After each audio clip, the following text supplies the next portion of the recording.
Em 2001, a Globo lançou uma novela que parecia ter nascido para fazer história. Inspirada na obra de Jorge Amado, com um cenário baiano de encher os olhos, efeitos especiais que prometiam revolucionar a televisão e um elenco de peso que qualquer autor sonharia em ter.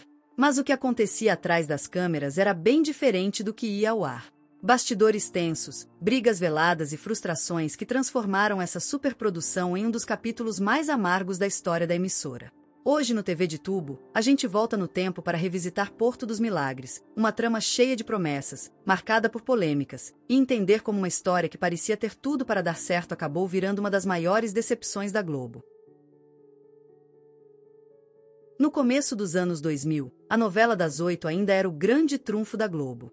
Era o horário que mandava na audiência, que fazia os anunciantes abrirem a carteira e que colocava o Brasil inteiro para comentar a história no dia seguinte. E poucos nomes tinham tanto peso nesse universo quanto Aguinaldo Silva e Ricardo Linhares. A dupla vinha de uma década brilhante, responsável por criar cidades inteiras que pareciam respirar fora da tela. De Tieta a Indomada, passando por Pedra sobre Pedra e Fera Ferida, eles transformaram o realismo fantástico em marca registrada, um gênero que a Globo praticamente monopolizou. Eram tramas que misturavam política, romance, humor e uma boa dose de misticismo, ambientadas em cidades fictícias com sotaque, lendas, cheiros e personagens tão exagerados quanto irresistíveis. Por muito tempo, essa fórmula parecia imbatível. E foi apostando nesse histórico que a Globo decidiu colocar nas mãos da dupla mais um projeto ambicioso. A base viria de 2 livros de Jorge Amado. O primeiro, Mar Morto, de 1936, retratava a vida e as tragédias de pescadores no litoral baiano, com a presença marcante de Iemanjá. O segundo, A Descoberta da América pelos Turcos, lançado em 1992, usava humor e crítica social para contar as aventuras de imigrantes no recôncavo baiano. A ideia era fundir elementos dessas obras numa única trama, onde passado e presente se cruzariam em um mar de lendas, intrigas e paixões. A história começa na fictícia cidade de Porto dos Milagres, encravada no coração do recôncavo baiano, um lugar onde o mar dita o ritmo da vida.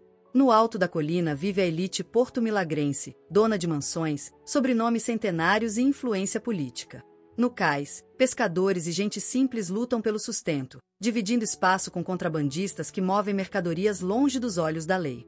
Sobre todos, paira a presença quase palpável de Iemanjá, a rainha do mar, padroeira que protege e castiga de acordo com seu humor. É o realismo fantástico de Aguinaldo Silva e Ricardo Linhares em plena forma.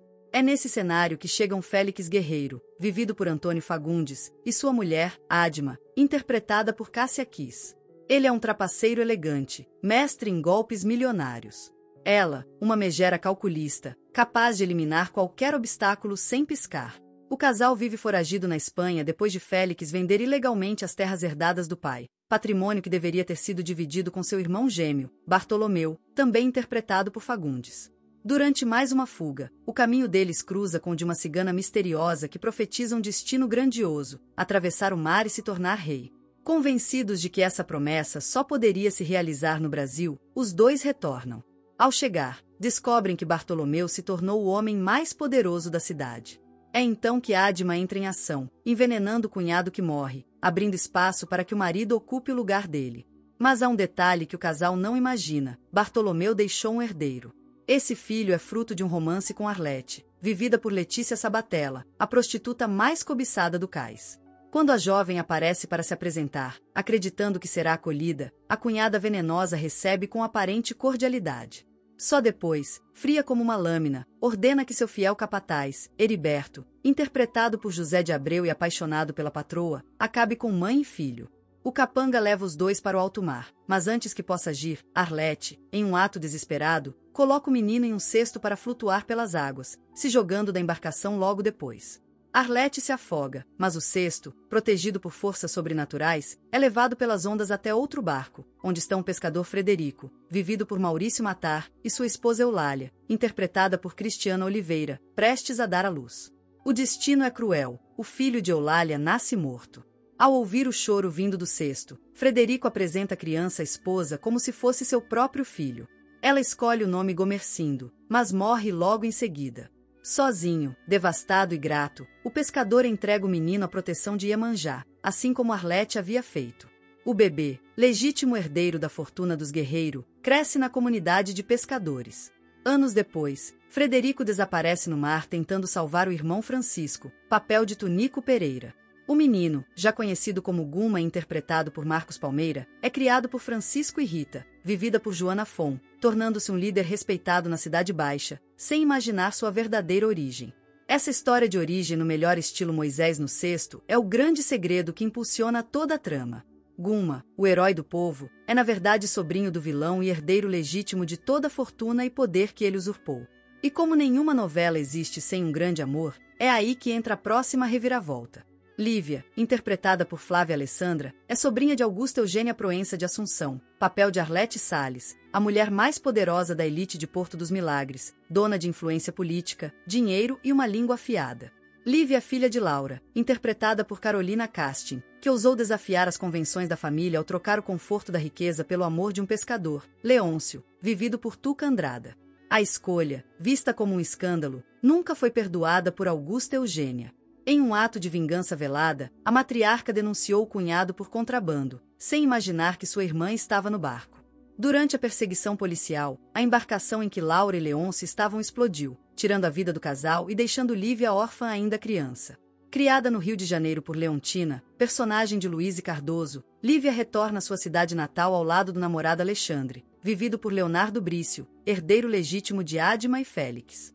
É na volta à Bahia que o destino cruza seu caminho com o de Guma, e o romance é inevitável. O problema é que o amor entre a moça da cidade alta e o pescador da cidade baixa enfrenta obstáculos de todos os lados. Alexandre, inconformado, Augusta Eugênia, que sonha ver a sobrinha casada com o herdeiro de Félix, e Esmeralda, interpretada por Camila Pitanga, uma sedutora moradora do cais apaixonada por Guma. No meio dessa rede de paixões e vinganças, surge Rosa Palmeirão, vivida por Luísa Tomé. Irmã de Arlete, Rosa começa a novela atrás das grades, cumprindo pena de 20 anos por matar o coronel Jurandir de Freitas, interpretado por Reginaldo Faria, após ele violentar sua irmã Cecília. Ao sair da prisão, já transformada em personagem lendária nos cordéis, ela volta à cidade disposta a encontrar o sobrinho desaparecido, abre um bordel e, sem saber, se envolve com Félix, o mesmo homem por trás da tragédia da sua família. O clímax chega com Félix tentando matar Guma, mas implorando ao rival que salve Alexandre, que sequestra Lívia e a leva para o alto mar disposto a morrer com ela. Guma enfrenta as ondas para salvar os dois, mas acaba se afogando. É então que Esmeralda se sacrifica, oferecendo sua vida a Iemanjá para trazer Guma de volta. A oferenda é aceita, e ela se torna mãe de santo, enquanto o herói renasce e se casa com Lívia. O destino também acerta as contas com os vilões. Abandonada por Félix, Adma tenta envenenar Heriberto, mas o capataz percebe a armadilha e troca as taças, fazendo com que os dois morram juntos, unidos pela mesma obsessão que os destruiu. Já Félix, eleito governador, é executado por Rosa Palmeirão no dia da posse. Com a cidade finalmente livre, Guma assume como prefeito e inicia uma nova era em Porto dos Milagres. Apesar de ter conquistado bons índices de audiência, Porto dos Milagres não passou ilesa por críticas e polêmicas. Uma das mais marcantes foi sobre a representatividade racial. Ambientada na Bahia, o estado com a maior população negra do Brasil, a novela mostrou pouquíssimos atores negros em papéis de destaque e nenhum protagonista. A ausência chamou a atenção de movimentos negros baianos, que acusaram a produção de retratar uma Bahia branca e distante da realidade. O cantor Tony Tornado ironizou publicamente, dizendo que não era possível que Jorge Amado tivesse imaginado uma cidade tão branca, quando mais de 90% da população baiana era negra. Aguinaldo Silva tentou se defender afirmando que usou licença poética, mas a crítica colou e nunca mais desgrudou da novela. Vista hoje, a trama realmente destoa nesse aspecto, com a maior parte do elenco formada por atores brancos interpretando personagens baianos. Mas se engana quem acha que essa foi a única polêmica da novela, já que religião também foi motivo de atrito. Porto dos Milagres mergulhava profundamente no universo do candomblé e das religiões afro-brasileiras. Iemanjá aparecia como força constante, havia mãe de santo, rituais e um clima místico que guiava boa parte da trama. Grupos católicos e evangélicos reagiram com abaixo-assinados, reclamando inclusive do título, que segundo eles associava Iemanjá à ideia de milagres católicos. A Globo chegou a reduzir o destaque dessas cenas, mas o estrago já estava feito. Na política, a novela também esbarrou em terreno delicado. Um subplot mostrava o senador Vitório Viana, vivido por Lima Duarte, como um político corrupto que acaba sendo chantageado por Félix após ter uma conversa gravada. No mundo real, na mesma época, explodiu o escândalo do painel eletrônico do Senado, envolvendo o então senador baiano Antônio Carlos Magalhães, que teve uma conversa gravada onde assumia ter uma lista de quem votou contra e a favor da cassação de um outro senador. Muitos viram no personagem uma alfinetada velada a Magalhães. O político obviamente não gostou da coincidência e fez chegar à cúpula da Globo sinais de descontentamento.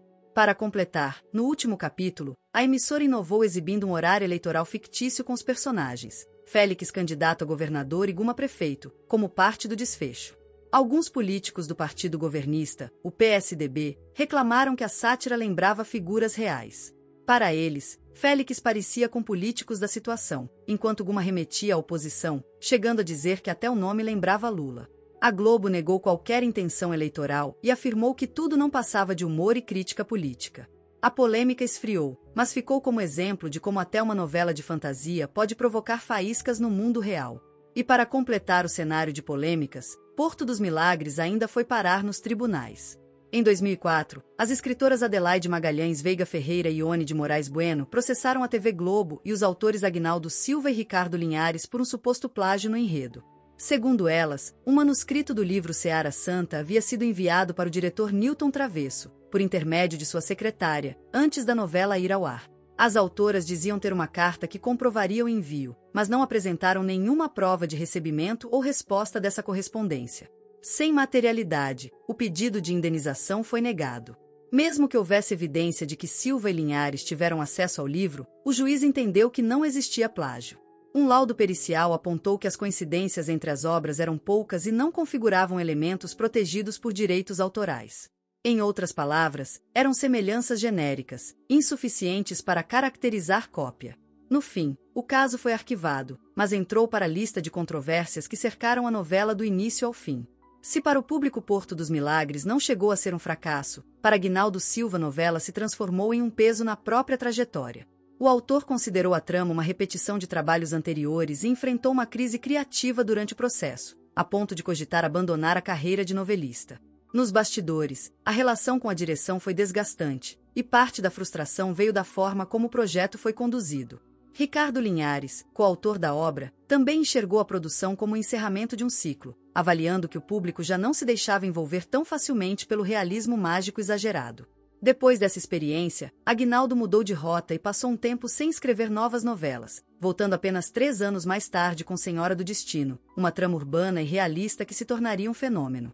Porto dos Milagres, por outro lado, ficou esquecida, sem reprises na TV aberta. A emissora até tentou reexibir a novela no Vale a Pena Ver de Novo, porém a ideia foi abortada depois que o Ministério da Justiça vetou a exibição por conta de cenas consideradas impróprias para o horário. Porto dos Milagres só retornou em 2019, no canal Viva, e depois chegou ao Globoplay, recebendo um olhar mais nostálgico. Hoje Porto dos Milagres é lembrada por imagens marcantes, o anel venenoso de Adma, o bebê salvo por Iemanjá, o recôncavo baiano mágico, mas também como a novela que quase fez seu autor pendurar as chuteiras. E assim, entre promessas grandiosas, bastidores conturbados e personagens que ficaram na memória, Porto dos Milagres entrou para a história da teledramaturgia brasileira como um daqueles casos em que a novela parece maior nos bastidores do que na própria tela. Agora conta pra gente, você se lembra dessa trama e dos escândalos que a cercaram? Aproveita para se inscrever no canal, deixar o seu like e ativar o sininho, porque aqui a gente revive as histórias mais marcantes da nossa TV. Até a próxima!